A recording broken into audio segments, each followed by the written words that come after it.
So ladies and gentlemen, you're most welcome once again. This is the Pastor Francis.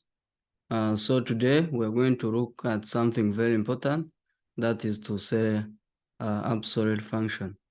An absolute function is a function that helps to check the sign of a number and then returns a positive sign, regardless of whether the original was a positive or a negative.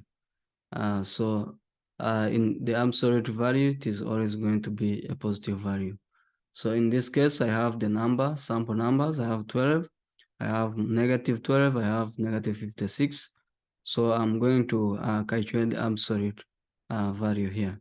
So I'm going to select one of the cell where I'm going to input the formula. So I'll go ahead and type equal sign to tell Excel that I want to do calculation. So after I go ahead and set absolute, after typing the function, of course, this returns the absolute value of a number that which without its sign. I repeat, this returns the absolute value of a number. Absolute value of a number without a sign.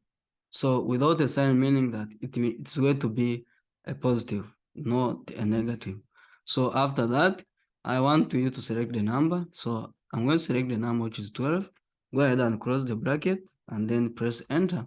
Then you see the outcome. I have 12 without any sign. It's a positive value and the same as the original value.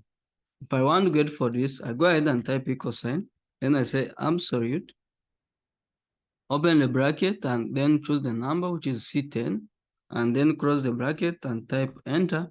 And then you see I still have 12 because the original was a negative, but the outcome is a positive because we said the absolute value is always a positive.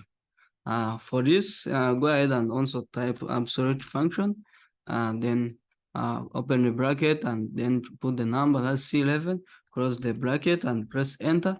Then you see you see 56. So now here, you see now all the results are positive, numbers without a sign, and that is what we call absolute function or absolute formula with sample values that we have tested. Thank you guys. Let's really catch up in the next video.